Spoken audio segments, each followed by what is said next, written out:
أعزائي طلاب الصف الثالث المتوسط، إليكم تكملة حل الأسئلة بالنسبة للتمهيدي مادة الرياضيات 2024 لسنة 2024. الصف الثالث المتوسط. وصلنا السؤال الرابع فرعي، يقول حل الاثنين مما يأتي. يعني يريد من عندك تحل الاثنين، طبعا احنا هنحللهم ثلاثة نعرف شلون نتعامل وياهن.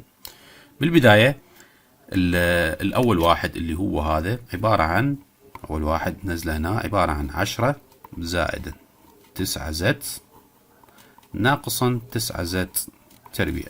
طبعا هو هنا شو مسوي؟ هو ما مرتبة هي، لكن انت تتعامل وياها مثل ما هي حدودية ثلاثية بها الحد الوسط متكون من يحتوي على الزد، وايضا هذا زد تربيع اللي هو الحد الاول صاير بهذه الطريقة بهالطرف.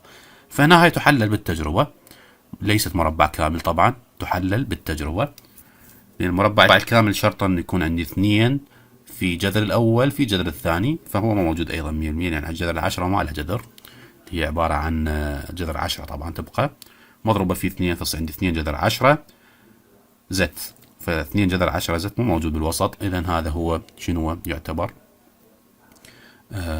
عفوا طبعا 3 زد، فيصير عندي 6 جذر 10 زد، فهو موجود بالوسط، إن هذا مو مربع كامل. هاي تحلل بالتجربة. تفتح قوسين التجربة، تجي الإشارة الأولى اللي هي موجب بالسالب سالب، تجي هنا على 10 هي جاية من 2 في 5 أو 5 في 2. طبعا أنا هنا ما طول عندي هاي متأخرة وهاي متقدمة، 100% حيكون عندي 2 في 5. زين، وعندي أيضا اللي 9 زد تربيع جاية من 3 زد في 3 زد، تجي تختبرها 2 في سالب 3 حيصير عندك سالب 6. طبعا هذا ما يحتاج تكتبه، سالب 6 زد. وعندي القريب في القريب 3 في 5 حيصير عندي 15 زد. وشوف عندي إشارات مختلفة، أنا أخذ إشارة الكبير اللي هي موجب، هو الحد الوسط موجب، وأطرح 15 ناقصا 6 يصير عندي 9 زد. إذا الحد الوسط موجود، إذا التجربة صحيحة. هذا تأخذ عليه 5 درجات إن شاء الله.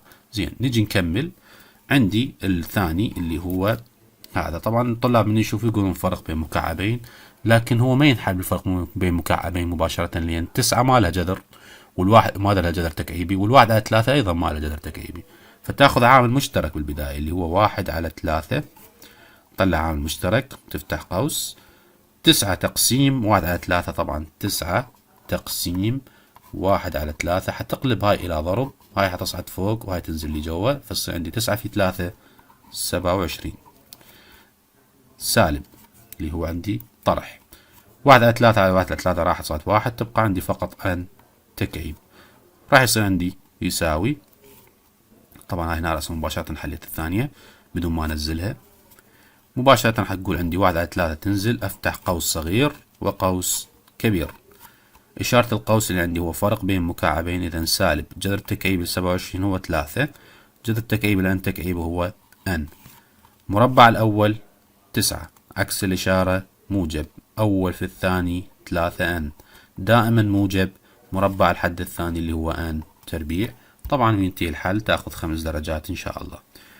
تيجي على الثالث اللي هو عبارة عن شنو؟ عبارة عن عامل مشترك.